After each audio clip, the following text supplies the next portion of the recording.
मैंने उस टाइम उससे पूछा था, निम्बराम उसका नाम है, वो सीकर डिस्ट्रिक्ट राजस्थान का है। मैं बोला, निम्बराम क्या हालत है?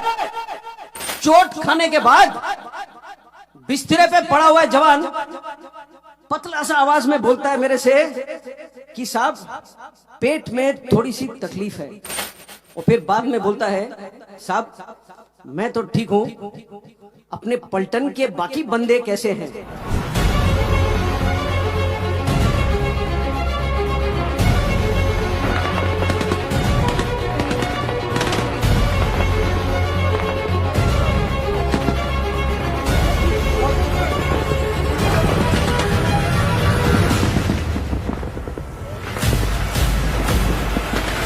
जब हमारा बंदा अस्पताल ले जाया गया हेलीकॉप्टर के अंदर, उसके पेट के अंदर के हिस्से, जो स्टमक है, जो इंटेस्टाइन है, वो पॉलीथीन बैग में साथ डाला गया।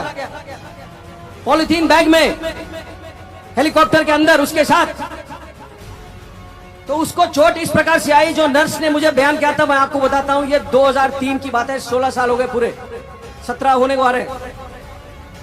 उसने नर्स ने बोला कि साहब उसके जो लेफ्ट वाला फीमर है, जो फीमर होता है, जो थाई का सबसे बड़ा हड्डी होता है शरीर का, वो 2 जगह पर फ्रैगमेंट हो गया। फ्रैगमेंट का मतलब क्या है? जो पेंसिल है जब आप तोड़ते हो तो 2 हिस्सों में टूटता है। फ्रैगमेंट का मतलब ऐसे, जो पेंसिल अगर 8 या 10 हिस्सों में टूटे वो फ्रैगमेंट है। तो उसका ये जो थाई बोन था, 2 जगह पर फ्रैगमेंट हो गया था। इसीलिए डॉक्टर साहब जहां भी काट रहे थे उनको नजर आ रहा था खून। ज्यादा से ज्यादा गोली उसको लगी बाएं हाथ पर। क्यों? जो बुलेट प्रूफ जैकेट है जो हम पहनते हैं, वो सामने होता है पट्टी, लोहे का चादर, पीछे होता है लोहे का चादर। एक पतला चादर होता है पेट के लिए, एक पतला होता है गर्दन के लिए। ऊपर और साइड में खुला है। गोलियां लगे उसको साइड में। सबसे ज्यादा चोट उसको ऊपर आया छाती में। जब पैर में गोली लगा होगा तो वो गिरा है। अब पहाड़ी में 20 मीटर 25 मीटर कितना नीचे गिरा है वो तो कोई नहीं जानता है, लेकिन जब गिरा है तो उसका छाती किसी बड़े पत्थर के नुकीली चोट पर पड़ा है और यहां उसे चोट आई। तो जो लोहे का प्लेट है वो दबाता है जो फेफड़े, जो रिब्स है। तो उसके 5 रिब्स टूटे हुए थे, और 5 रिब जब टूटते हैं तो अंदर की तरफ टूटते हैं। तो उसका जो बाएं वाला फेफड़ा था उसमें 5 जगह पर छेद हो गया, और जो लंग था लेफ्ट साइड वाला, उसमें बॉडी फ्लूइड और ब्लड पूरा भर गया था। ये उसके चोट थे। जब नर्स ने ये मुझे बयान किया तो मैंने नर्स से सीधा सवाल पूछा, क्या बंदा बचेगा? और जैसे डॉक्टर साहब लोग आमतौर पर होते हैं, ये नर्स ने बोला, सर मैं नहीं जानती हूं। तो हम लोग जो वर्दी पहनते हैं, थोड़े, मैं बोला ना, दिल से करते हैं हम काम, दिल से। तो मैंने अपने सोच में मुझे ये लगा कि अगर मैं उससे बात कर सकता हूं 1 सेकेंड, तो हमारे जो 1000 जवान हैं उनका जो मन का शक्ति है, जो दिल का शक्ति है, वो मैं उस तक भेजूं टेलीफोन के थ्रू। मैंने नर्स को पूछा, क्या मैं बात कर सकता हूं उससे? तो उसने बोला कि साहब 6 दिन हुए हैं, इसने आज तक बात नहीं कही है। इसकी आंखें खुले तो है, लेकिन ये क्या सुन सकता है, क्या महसूस कर सकता है, क्या बोल सकता है, मैं नहीं जानती हूं। मैंने फिर भी बोला कि आप फोन का जो हैंडसेट है उसके पास रख सकते हो? तो उसने बोला हाँ।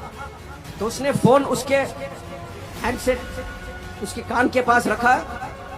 और मैंने उस टाइम उससे पूछा था, निम्बराम उसका नाम है, वो सीकर डिस्ट्रिक्ट राजस्थान का है। बोला, निम्बराम क्या हालत है? 15 या 20 सेकेंड गुजरे, कोई जवाब नहीं आया। मैंने सोचा शायद वो खत्म हो रहा है, शायद वो सुना ही नहीं मेरी बात, शायद वो बोल नहीं पा रहा है। मैं फोन रखने वाला ही था अपनी तरफ से, क्यों उस टाइम तक मेरा दिल पूरा ही टूट चुका था। फोन मैं रखने वाला ही था। एक बिल्कुल पतली सी आवाज में जवाब आया, इतना चोट खाने के बाद बिस्तरे पे पड़ा हुआ है जवान, पतला सा आवाज में बोलता है मेरे से कि साहब पेट में थोड़ी सी तकलीफ है, और फिर बाद में बोलता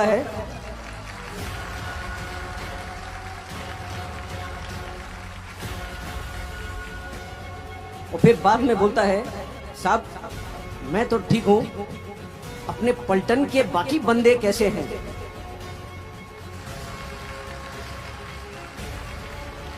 आपको कहानी सुनना है तो कहानी ऐसे सुनो, कहानी सुनाना है तो कहानी ऐसे सुनाओ। जो जवान खुद मृत्यु के दरवाजे पर खड़ा है, वो मृत्यु के आंखों में आंख डाल करके खड़ा है उस वक्त, और वो सिर्फ सोच रहा है अपने टोली में बाकी बंदों के बारे में। ये होता है